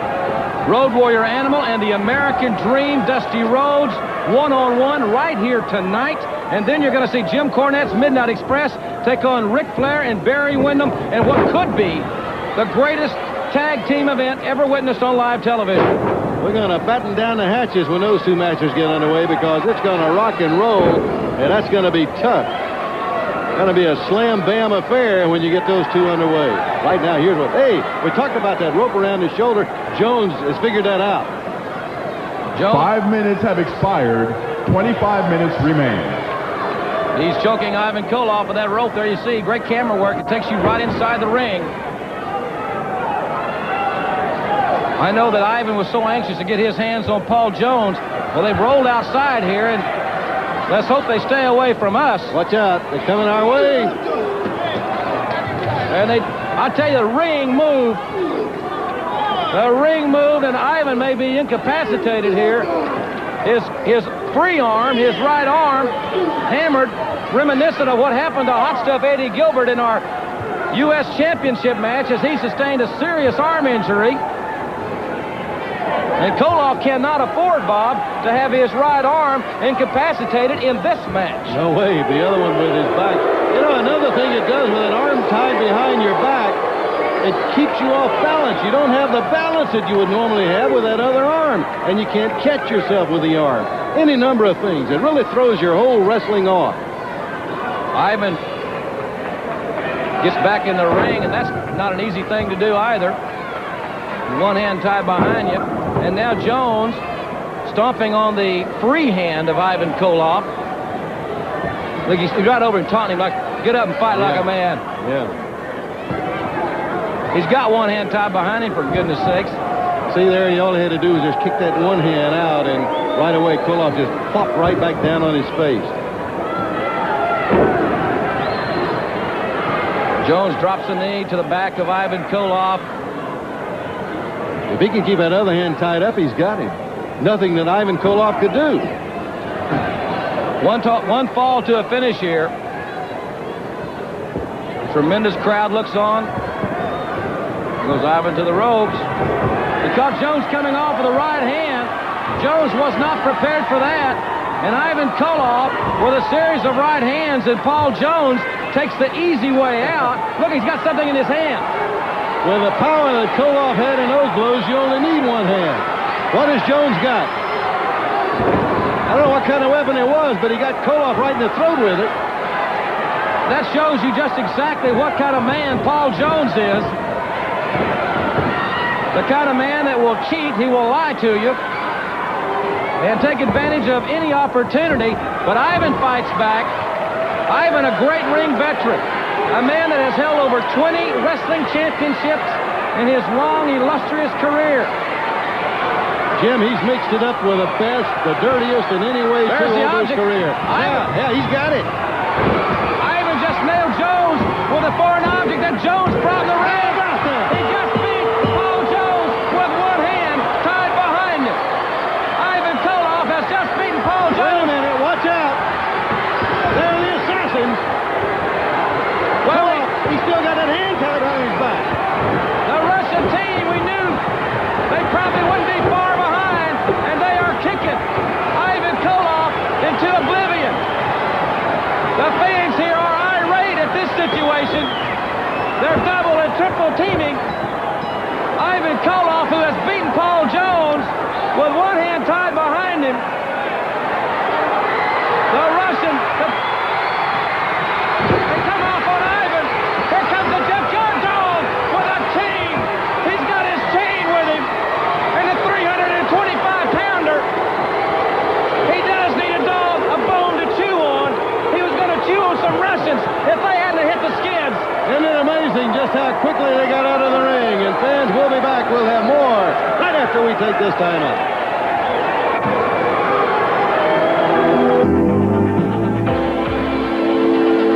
Okay, back with the total package, Lex Luger, and Ivan Koloff wins the match. The Russian assassins come in, and to the aid of Ivan Koloff, the junkyard dog, and I'm sure he really needed the help right there.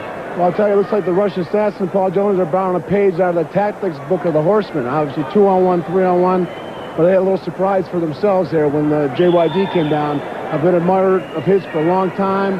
He's a man I think Ivan Koloff can depend on in a situation like that, as we well saw.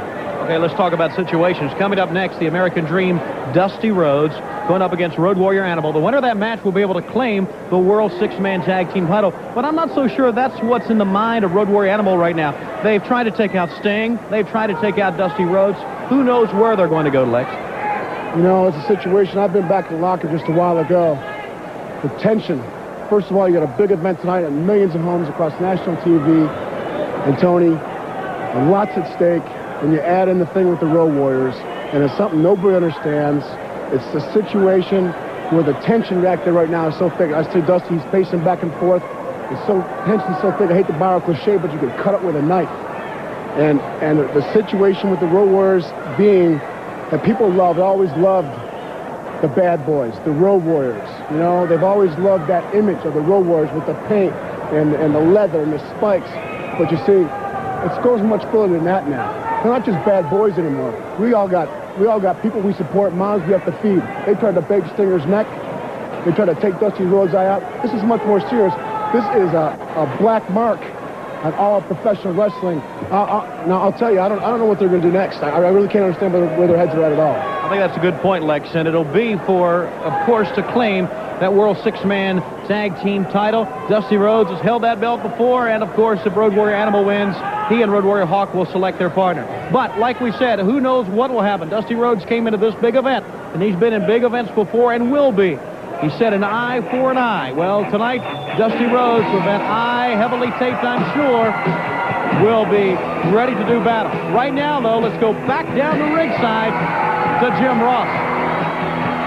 Thanks very much, Tony Schiavone. It is wild and crazy here on the floor of the UTC Arena here in Chattanooga, Tennessee, because coming to the here at ringside and joining me will be the Stinger. And ladies and gentlemen, I want to tell you something. We're looking at the collision for the Tag Team Championship of the World at Starrcade. He is pumped up. He is ready. The Stinger, he's wild here. That's right, I'm wild. Guess what? Rossi, I'm not wrestling tonight, but I painted up my face, and I got physical in the ring without an opponent. Guess what time it is? Time to put an end to those other two dudes that paint their fates, which, by the way, you can't paint it as good as I can. All right, fans, remember, he's going to take on with Dusty Rhodes at Starrcade, the Road Warriors for the World Tag Team titles, and Tony Schiavone will talk to Rick Steiner right after we come back.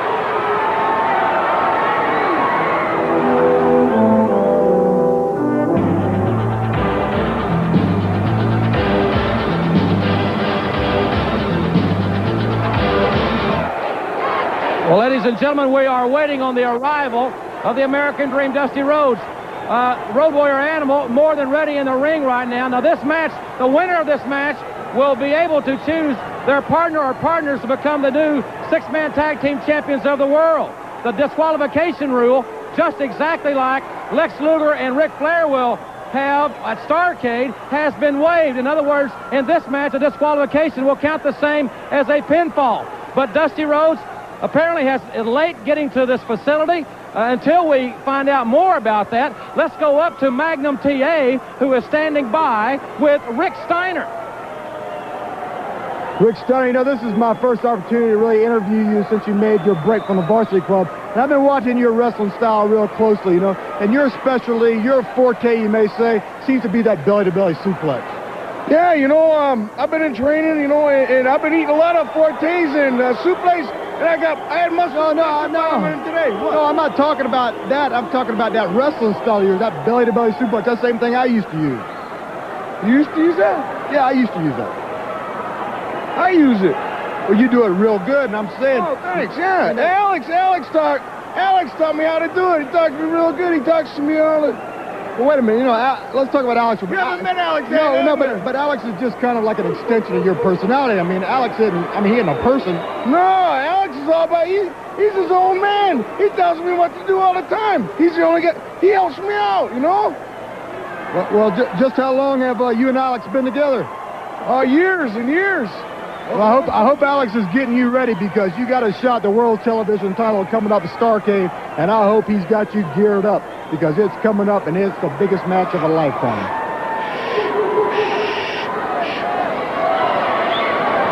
Michael, I'm going to beat you to death!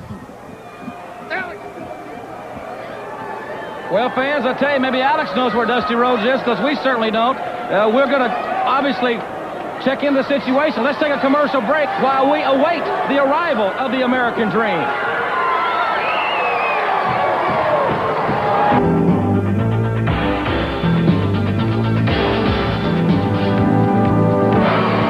And we're back here, ladies and gentlemen. Road Warrior Animal chomping at the bit. And here comes the American Dream with his six-man world title belt. The winner of this match will be the six-man tag team champions and have the opportunity to put their partner. The bionic elbow. Paul Ellering nailed by Dusty Rhodes. Rhodes with that patch over his eye. He's got that patch painted, too, just like the Warriors. Remember, the disqualification rule has been waived. Ooh, what a clothesline. Big clothesline by the American Dream. He'd be walking, and he's bad right here. Over 300 pounds from Allen, Texas. Road Warrior Animal. Big elbow right to the face of the American Dream. Well, Animal very quickly found out where Dusty Rhodes was as Dusty came charging to the ring. Rhodes pulling him out. Rhodes has got the leg of Animal. And he wraps it around the steel. He's trying to break his leg right here. It's payback time from Dusty Rhodes. There's a very concerned Paul Ellering as you saw him outside the ring. Well, as they say, you can't judge a book by its cover. The American Dream, Dusty Rhodes. There's a lot of fight left in that veteran, one eye or not. He's going to stay with that leg. He's got it in trouble, and Dusty, the veteran that he is, will stick with it. Tremendous intensity in this match. You can cut the intensity with a knife here on the floor of the UTC arena. And Rhodes just knocked the referee right out of the ring. That's not too smart. He's got a figure four locked in, too, Jim. Here's Ellering. Ellering hammering away Rhodes right in the eye. Rhodes' eye is heavily bandaged. He's got a patch over his right eye. And look at Animal trying to take that protective bandage and that patch off of it. Rhodes was under doctor's care for quite some time after the injury. Single leg pickup, and Rhodes is fighting with everything he has. Now he rakes at the eye of Road Warrior Animal. The eye for the eye. Here's Hawk. Hawk now. Hawk, this match is breaking down. Hawk and Animal. No referee in the ring, and it's completely out of hand. Rhodes threw the referee out of the ring. He made to get disqualified. They're trying to set him up just like Sting. Here comes the Stinger. The Stinger is cooking. They don't want to wait. The Starrcade on December 26th. Rhodes has a chair. One eye or not, he's back in the ring. Rhodes wants to break the leg of Animal. Sting and Hawk are fighting outside. Rhodes has destroyed that steel chair. Hawk thrown it to the railing. And Sting and the American Dream are standing tall. Starrcade, what a happening that will be. Can they control their emotion? And we still don't have the official word on that match. Dusty Rhodes has been disqualified for use of a chair. Winner, Road Warrior Animal. All right. All right, Jim, we can watch it again, part of it right here in slow motion, as Dusty Rhodes goes to the eye now of Animal, and pretty soon Hawk's going to come in. But Bob, more importantly, Tommy Young, the referee, said Rhodes is disqualified for using a chair. The winner of the match is Road Warrior Animal, so the Road Warriors will be the six-man champions. But right here, we see them double-teaming him and double-teaming him. This is the unprovoked attack. It was 2-on-1. break Sting's neck in Richmond, Virginia.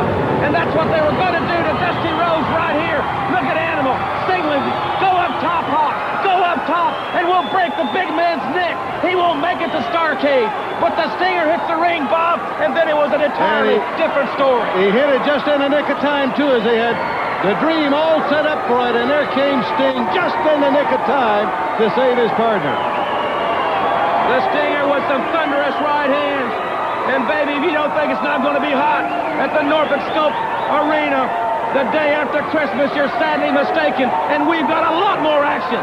The Midnight Express and Ric Flair and Barry Windham are still coming up. But look here, Rhodes brings the chair. This gets him disqualified, and this causes him to lose the six-man tag team championship. I think he was so mad and he was so irate at this point, he wasn't thinking championship. He was just thinking payback time. Let me hurt him. Let me do all I can, and that's the reason he got the chair. He broke that steel chair, keeps hammering away. He wants to break a leg right here. An eye for an eye, and we'll be back. The Clash of Champions continues. Don't go away.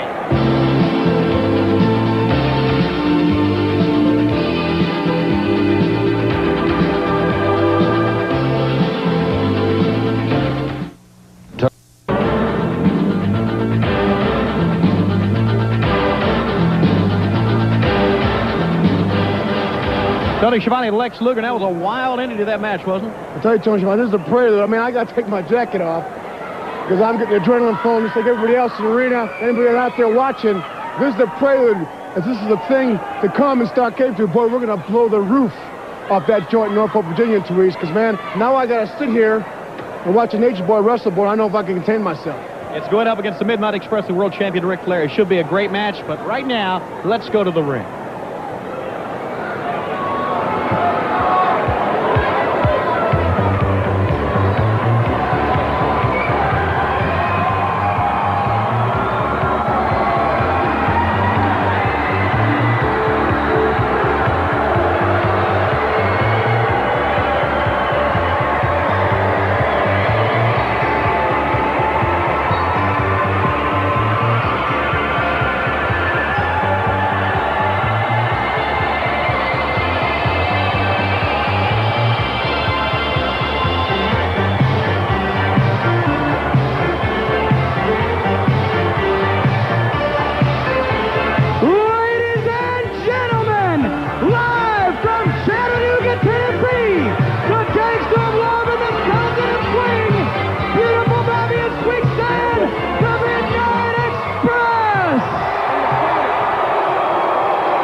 He manages millions, he trains champions, and he's your friend and mine, Mr. Jim Cornette.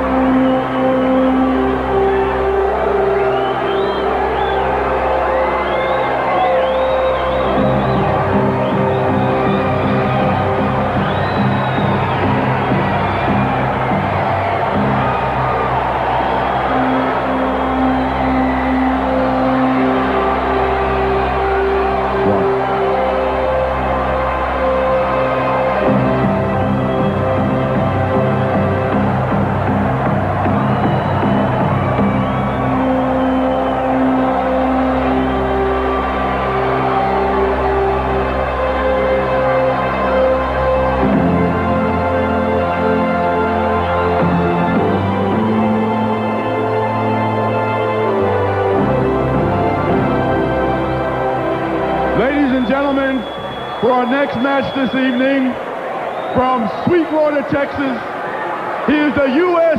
Heavyweight Champion, tipping the scales at 260 pounds, Barry Windham.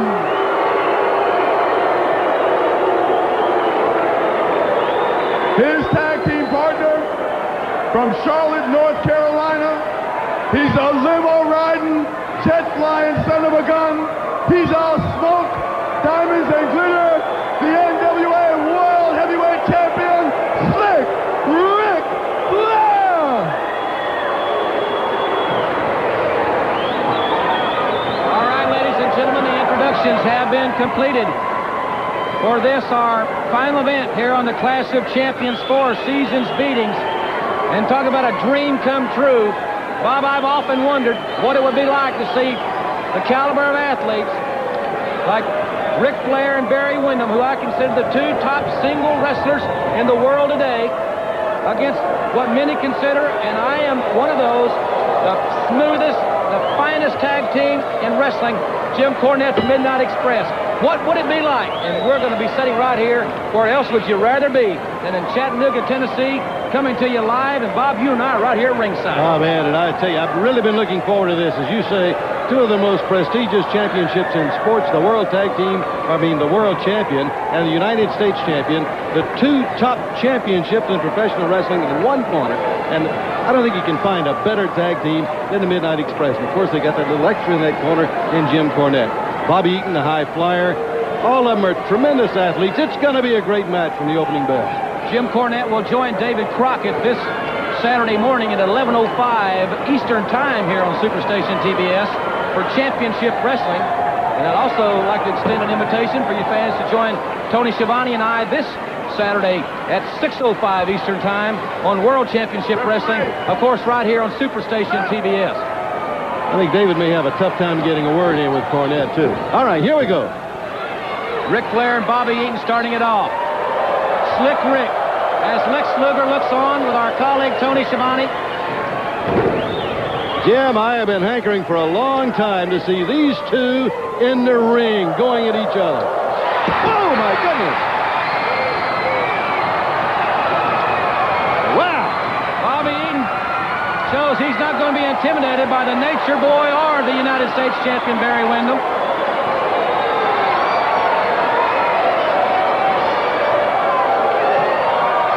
Bobby Eaton doing a little styling and profiling himself. The native of Huntsville, Alabama, strutting his stuff, and nobody does it any better in the squared circle than beautiful Bobby Eaton. He and Sweet Stan, the only team in NWA history to simultaneously hold the World Tag titles and the United States Tag titles. Show you just how quick he is. You know, Flair never saw that blow coming. That came from left field. Pow! And he was down even before he saw it. Collar and elbow tie-up. Nature Boy maneuvers Eaton around. Flair, big chop out of the chest. Boy, he's most dangerous in that corner, but look at Eaton come out. Eaton is a fighter. He's fighting right back. Sends Flair for the ride. High elevation. Windham tries to sneak in, but to no avail. Eaton with another right hand to the jaw of the Nature Boy. Inside, upside down. Ooh. Boy, I thought we had him right on top of us that time. And Flair came right down the ring apron, ran into a fist. And not a fist, that is the fist, the right fist of Stan Lane. And the man with educated feet with a karate kick to the face of the Nature Boy, the heavyweight champion of the world. He's got so much speed and power in those kicks of his. He floored the champion with that one. Oh, well, that shows you why Flair's the champion. Tag is made. Nice move by Stan Lane. Karate kick to the back of Flair's head. After Flair had made the tag, the Nature Boy held on to the foot. And he held on to it, I think we'd safely say, Bob, too long. Too long. And Windham, as he got into the ring after that tag, he's got a real dazed look in those eyes of his, like he can't believe what he was seeing. Windham sent for the ride. Great athletic ability. The big youngster from Sweetwater. Drop kick by Stan Lane. Windham 6'6", 260 pounds. He'll defend the United States Heavyweight Championship against the Beast from the East.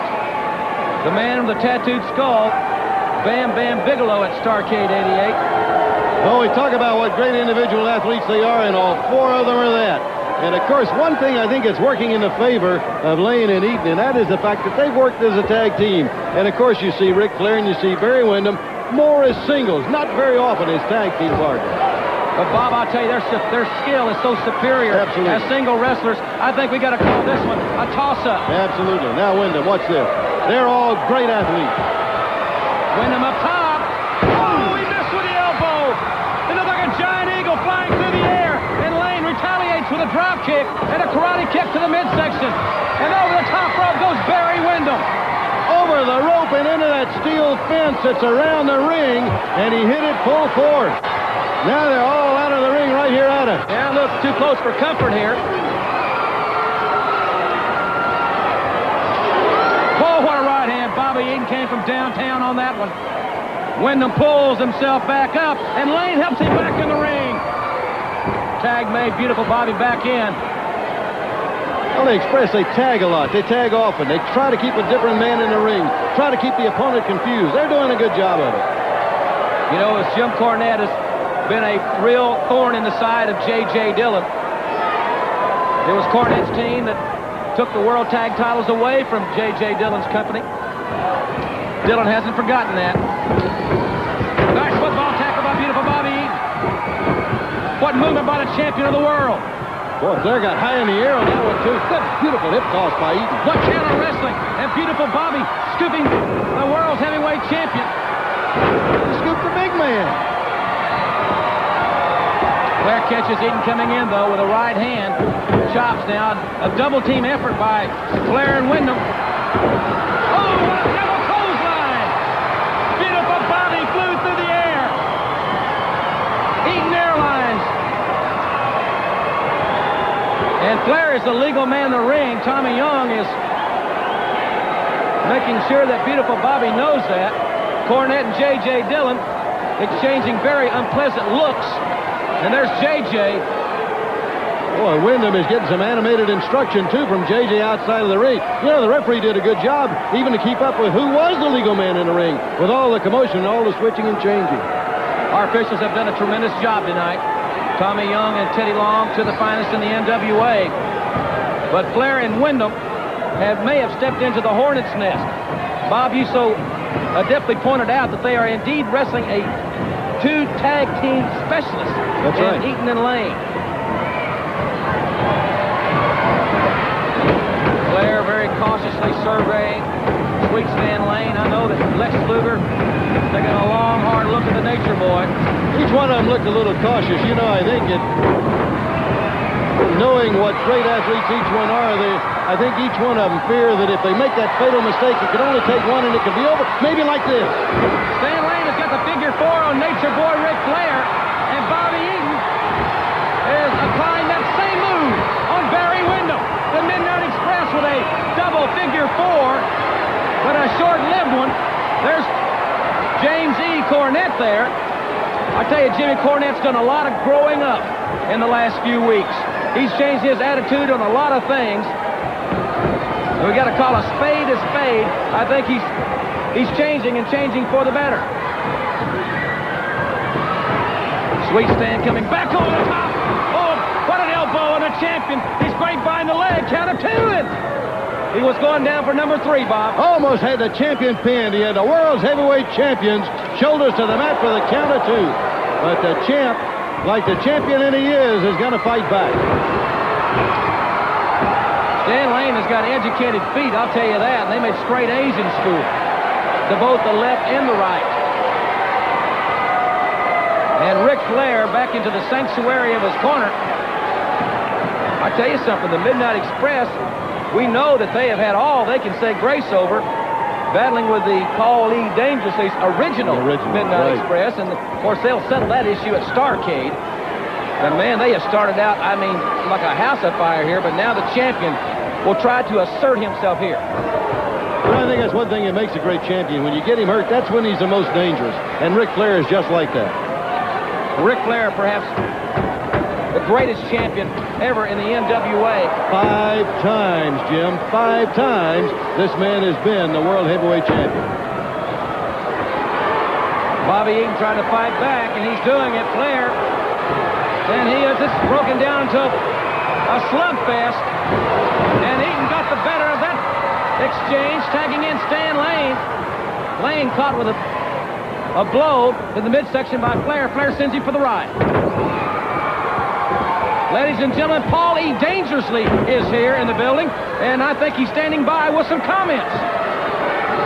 You know, my inside sources tell me that the order came from as high up as Ted Turner himself. He said, don't let Loverboy Dennis and Ravishing Randy, the real Midnight Express, into Chattanooga. Don't let them spoil the Clash of Champions, because everybody knows exactly what we can do to Jim Cornette's phony Midnight Express. Because, brother, we have your number. Because you can come with all your high-flying maneuvers, but at Starrcade, it's not going to be an MTV video. It's going to be a fight. Yeah, you try your pretty maneuvers. We'll show you how dark the dark side can be. Indeed, that will occur at Starrcade the day after Christmas. Our minds are far from that right now, right here back in the ring for the finest in the sport. And Nature Boy Ric Flair, as I mentioned, will assert himself. He is a great counter wrestler, but he's posing a little long, Bob. Well, again, he took too long to get up on the ropes, and that didn't stand the time that he needed. Man, he went through about 2 area codes before he finally landed square in the canvas. He came all the way off of that top rope, and he really popped that mat and popped it hard. Here's Eaton back in. Eaton buries the right hands into the Nature Boy, steps up onto the second rope, hammers down the Alabama native, Bobby Eaton. Jim, I've been trying to keep track of it, and the Midnight Express, there goes Flair over the rope again in that corner and out along the apron. And the Express, they're tagging more than twice as often as Flair and Wyndham. Well, we said they were tag team specialists. Referee trying to maintain some control here. Midnight Express double teaming. They just dropped Flair flat on his face, both men.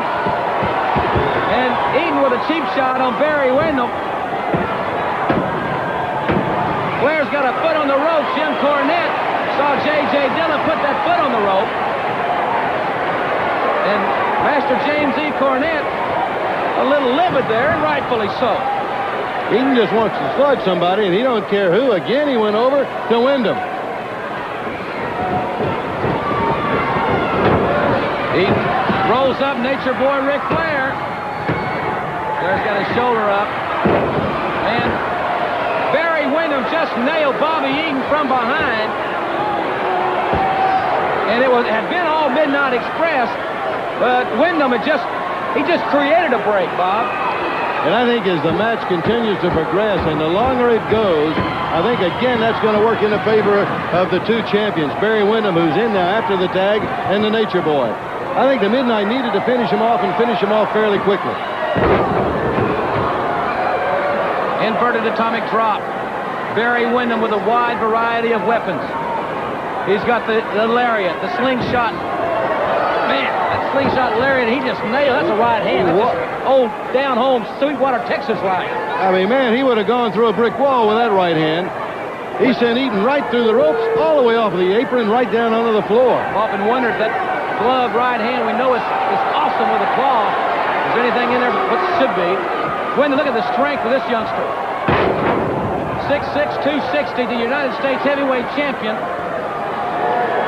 You talk about the glove on that hand. If he ever puts that claw hole around that forehead, you can just call it curtains right there. He's got such tremendous strength and power. He just cuts off the circulation, puts the opponent right out with it.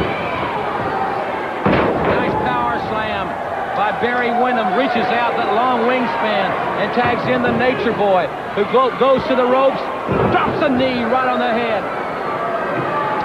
Oh, Flair just slapped Eaton right in the face.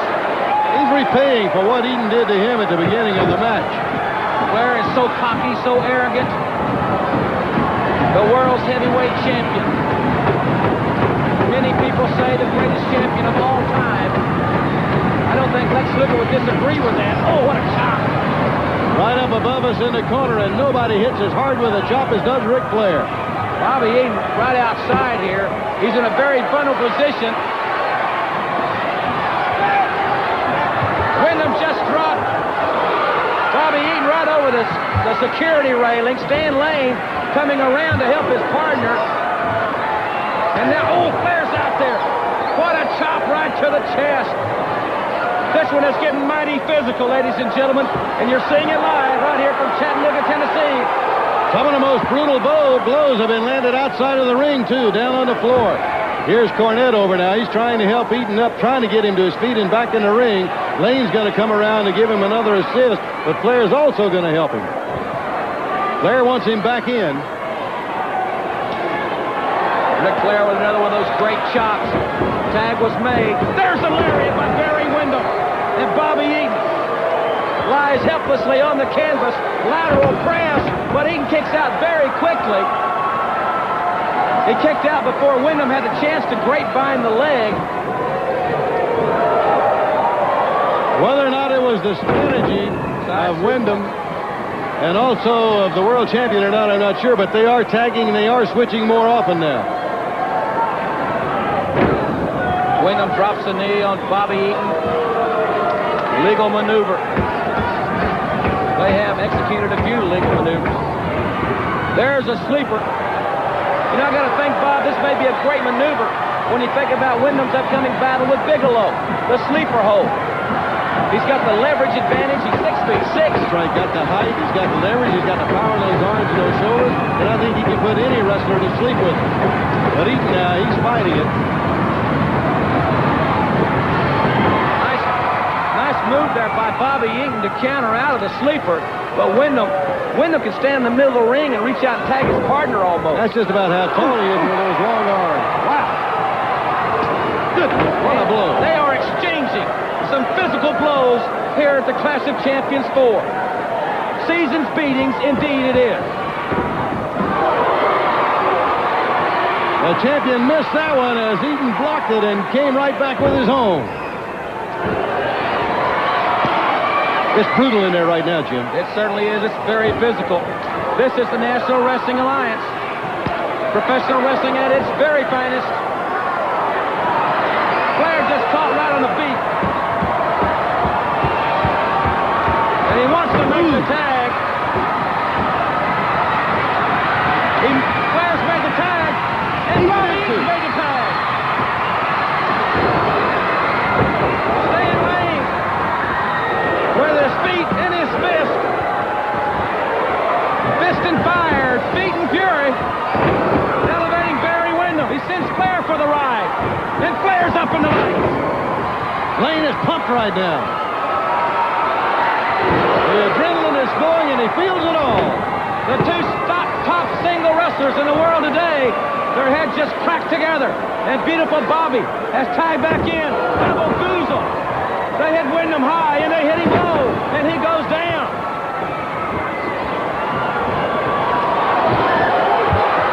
There's Bobby going up top. Windham lies helpless in the ring. He drops the leg right across Barry Windham. This should be it. J.J. Dillon's up there. Dillon's got his shoe off. Flair in the ring. Cornette's got Dillon, but Flair. Ric Flair just nailed Bobby Eaton in the back of the head with a shoe and rolled Windham on top. Oh no, he's counting out. Flair used J.J. Dillon's shoe to hit Bobby Eaton from behind. He rolled Barry Windham, and Windham is still out of it. Windham and Flair are the winners. But look at Windham, he's helpless. Eaton dropped the leg off the top rope. This is a travesty of justice here. When it was Eaton who had Windham pinned, and if it had not been for James J. Dillon getting that shoe into Ric Flair, certainly the decision would have gone the other way. There's no doubt about it, Bob. Bobby Eaton nailed Windham with that leg drop off the top rope. I mean, he hit it. Windham is having trouble even keeping his equilibrium at this point. But Flair rolled in, used Dillon's shoe. He nailed Eaton from behind. There you see the Horsemen. They know they have been in one heck of a battle. And Cornette's Midnight Express were within a shoe sole of a victory here. They were just that close. And that match was even more than we thought it was going to be, too, Jim. Four great competitors, four tremendous athletes, all in the ring at one time, going at each other, and neither did either one of them ask for any quarter nor give any. Great match all the way with the two champions and the Midnight Express. All right, ladies and gentlemen, we'll be back with some more comments. The winners, Flair and Windham. We'll be back in just a moment.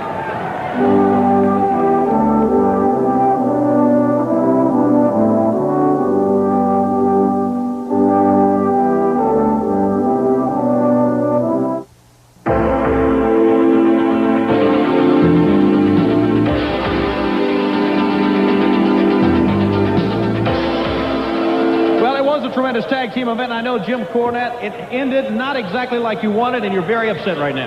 What you had right there was 4 guys that are the best in the world at what they do, and they got in the ring, and they beat each other half to death right here in Chattanooga, Tennessee, brother. And just like I told J.J. Dillon, let him play, let him go, because Ric Flair, whatever anybody else thinks of him, he's the best wrestler that has ever set foot in a wrestling ring. Barry Windham come into his own, and the Midnight Express, I still claim, and they proved it there, are the equal or better of any tag team combination that's ever been in this sport. That's why I said let them go. Let's see what happens. And they beat each other half to death, and Bobby Eaton proved he's been fighting since he was 5 years old. You can ask anybody in Huntsville, Alabama, and he stood toe-to-toe with you, Ric Flair. And Stan Lane, he's got more guts in his little pinky than Barry Windham does in his whole stinking body, because Stan Lane stood toe-to-toe with Barry Windham. So it was up to J.J. Dillon, and J.J., I had my eye on you through the whole thing. And I knew when I come over there you were trying something sneaky, so I give you a whop. Little did I know that shoe was going to fumble its way into the ring, and Ric Flair picked it up, and that's the thing that I can't stand, that I can't believe, that Ric Flair, you had to stoop, because you know you were about to be embarrassed on national television. You had to stoop to taking J.J. Dillon's shoe and whopping Bobby Eaton in the head with it. Well, let me tell you something. There ain't going to be nothing like that going on at Starrcade, because if you get disqualified, Ric Flair, you're going to lose that title. And in the meantime, J.J. Dillon, I'm going to say this to you. The Midnight Express proved beyond a shadow of a doubt just exactly how good they are. We've already started fixing the Horsemen. There's 2 of them left, and that's Flair and Windham. And J.J., if you've got the guts to sign a contract, we want another match. Maybe bring it back here to Chattanooga, Tennessee, brother. And we are going to fix Ric Flair and fix Barry Windham. Because for the past 6 weeks now, the Midnight Express and Jim Cornette have got dumped on, and dumped on heavy.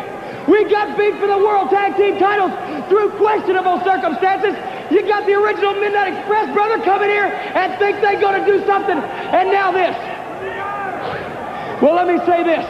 We are back in business again. The Midnight Express and Jim Cornette, bigger and better than ever. And we're going to get our self-respect back. We are going to take the first step, the tip of the iceberg, toward paying all the people back that have jumped on us in the past. And all the people out there across America who have seen fit to put aside their personal differences and support us. Brother, we're going to pay the people back. We're going to beat some people up for you that have seen fit, no matter what we said, no matter what we've done, to support us, because you know we're right. Thank you very much. All right, Jim Cornette, thank you. Let's go back to ringside with Jim Ross and Bob Cotter. All right, thank you very much, Tony Schiavone. Of course, ladies and gentlemen, it has been, Bob, a tremendous night. The intensity here in this facility was just beyond compare. All the matches, Jim, exactly what we thought they would be. Great competitors in every single one of them. And I tell you, from the opening match, when the Fantastics claimed the United States Tag Team Championship, what a match that was. And we can see a little bit of that right here. Eddie Gilbert sustained it tremendously. I mean, his arm was just brutalized. And there, the final time that it met the steel, that was the 3rd time in the match, Gilbert in tremendous pain. He did not quit. He did not give up. But the Fantastics come back into Chattanooga. This must be a great city for them. This is the 2nd time they've been in this building and have won the United States Tag titles. Then, of course, we had a match, the eye for an eye. Road Warrior Animal and Dusty Rhodes. What intensity they had in that match. All the way through from the beginning to end, it was, let's see what I can do to this guy to really put him out. Well, ladies and gentlemen, as you're going to see, the American Dream, Dusty Rhodes, brings a chair into the ring. Now there's 2 things we need to remember here. He's trying to break Road Warrior Animal's leg. He had tried that early in their match, but he breaks this chair all over his leg. That causes a disqualification for Rhodes, and the Road Warriors will have the opportunity to pick a 3rd partner as their 6-man tag team champion of the world. I'll tell you something, fans, it's been a great night. We appreciate you being here with us. Bob and I have seen what we think is some of the greatest intense competition. Dr. Death with a great victory. We've talked to Mike Rotunda and Kevin Sullivan. The Junkyard Dog is back here, and I want to tell you something. Mr. Ivan Koloff has got a 325-pound man that'll stand toe-to-toe with him and fight those Russians. He's got that chain. He's a mean one. He's the meanest dog in the yard. That's going to be something to see, too, Jim. By the way, I'm looking forward to seeing you. I'm going to see you and Tony again on Saturday, 6:05, right here on the Superstation, too. That's exactly right. And Jim Cornette, I'm sure, is going to have a lot more to say. He'll be with David Crockett this Saturday morning at 11:05 here on Superstation. Well, I'll tell you, Bob, it's been great working with you Enjoyed again. it, buddy. Ladies and gentlemen, thanks for being with us. And now let's go back up to our colleague, Tony Schiavone. All right, Jim Ross, Bob Cuttle, great job once again here tonight on Clash of the Champions on Superstation TBS. And if we go back and take a look at what happened in that last match, Jim Cornette came out here, Lex, and said he couldn't believe that Ric Flair would resort to such tactics, but we all know the World Heavyweight Champion. When there's a win to be had, the man will do anything. Well, obviously, I'm not surprised. I think Jim Cornette just got a taste, a small taste, what I've been experiencing for 6 months now. That is the fact that Flair will do anything and everything he can to obtain a win. But most of all, when it comes to that World Heavyweight Championship, there's nothing he will not do. And that's why I'm so happy to finally get a disqualification rule waived match with Nature Boy Ric Flair. That's what I've asked for all along. Okay, here we see the final moments of the match now. Barry Windham is down. And beautiful Bobby of the Midnight Express is up on the top turnbuckle. The fans behind him. He comes off right down one of his patent moves. And I think we could say right here it was a tremendous match. The Midnight Express are a tremendous team. And what we're going to see certainly would irate anybody, much less a Jim Cornette with the shoe coming off going into the ring. Well, I got to say one thing about the Midnight Express. People have had a lot of doubters about the Midnight Express, but I think in the last month, they've made a lot of believers out of their wrestling ability and a lot of believers out of their character. They showed a lot of intestinal fortitude. They showed a lot of guts and a lot of courage. They had this match won against the U.S. Heavyweight Champion, the World Heavyweight Champion. There's no doubt in my mind whatsoever, Tony. So there it was. And Ric Flair and Barry Windham, the world champion, the U.S. Heavyweight Champion together, pick up a win right here on the Clash of the Champions season beatings. As you know, fans, the month of December is a tremendous month for all of us in the NWA. This man right here, the total package, Lex Luger, I know right now, in the greatest shape of your life, you are prepared to do battle. We look forward to seeing big things out of you for the remainder, especially of 1988. Well, you know, Tony Schiavone, I'm sweating right now. It's been a hot night here in Chattanooga, Tennessee, in front of millions of viewers. It's been a tremendous pleasure being here with you. I've enjoyed the competition. I've enjoyed watching the match, but most of all, I wish I had my tights on and was out there myself. It's been a long time coming for Nature Boy and Total Package to have a clear-cut winner in a match. And that's what I wanted all along. And Lex Luger is ready to do what everybody's believed he can do. And what I know, I'm in the greatest physical condition. I'm in the greatest mental condition. My confidence factor is at an all-time high for Ric Flair, and I'm waiting on you. Okay, for Lex Luger, Jim Ross, Bob Cuttle, I'm Tony Schiavone. Superstation TBS. Have a good night, everybody.